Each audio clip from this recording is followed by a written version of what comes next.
বাংলাদেশের গ্রাম কেবল প্রাকৃতিক সৌন্দর্য, দেশীয় সংস্কৃতি বা আবেগের কেন্দ্রবিন্দু নয়, বরং এটি আমাদের জাতীয় অর্থনীতির অন্যতম প্রধান চালিকা শক্তি।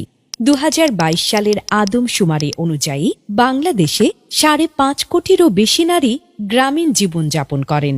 গ্রাম বাংলার এই বিশাল নারী জনগোষ্ঠী একটি নীরব শক্তি। একবার ভেবে দেখুন তো, যদি তারা নিজেরাই কর্মক্ষম ও উৎপাদনশীল হতো, নিজের আয়ের পথ নিজেই তৈরি করতে পারত, তাহলে এদেশের ভবিষ্যৎ কতটা বদলে যেত। এই অপার সম্ভাবনাকে সত্যি করতেই বাংলাদেশ জামাতে ইসলামী পরিকল্পনা করেছে আমার আয়ের সংসার নামের একটি প্রকল্প। এই প্রকল্পের অধীনে গ্রামীণ নারীদের স্বাবলম্বী করে গড়ে তোলা হবে এবং সম্মানজনক জীবনযাপনে উদ্বুদ্ধ করা হবে। এই প্রকল্পের আওতায় একজন নারীকে আমরা কোনো ভাতা প্রদান করব না, বরং তার দক্ষতা ও পছন্দের উপর ভিত্তি করে প্রস্তুত করব সম্মানজনক কর্মক্ষেত্র। এই প্রকল্পে থাকবে হাতের কাজ ও সেলাই, অনলাইন ফ্রিল্যান্সিং, উঠান কৃষি, হাঁস মুরগির খামার, গবাদি পশুপালন, মাছ চাষ ইত্যাদি।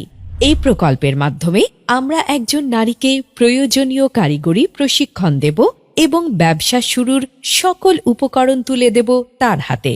সেই সাথে বছর জুড়ে প্রকল্প পর্যবেক্ষণে নিশ্চিত করব যেন নারীর স্বাবলম্বী হবার এ যাত্রায় কোনো প্রতিবন্ধকতাই বাধা হয়ে দাঁড়াতে না পারে। এই প্রকল্প দেশের সামষ্টিক অর্থনীতিতে একটি শক্তিশালী অনুঘটক হিসেবে কাজ করবে, যা দীর্ঘমেয়াদী টেকসই উন্নয়নের পথ প্রশস্ত করবে।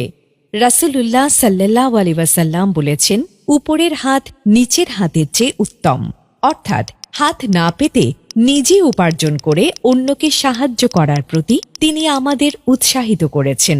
এই আদর্শকে বুকে ধারণ করেই বাংলাদেশ জামাতে ইসলামী এদেশের গ্রামীণ নারীদের জন্য আমার আয়ের সংসার প্রকল্পটির পরিকল্পনা গ্রহণ করেছে।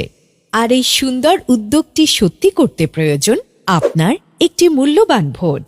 আগামী নির্বাচনে দাঁড়িপাল্লার পক্ষে দেয়া আপনার ভোটেই তৈরি হবে একটি উৎপাদনশীল এবং সমৃদ্ধ বাংলাদেশ। চলো একসাথে গড়ি বাংলাদেশ।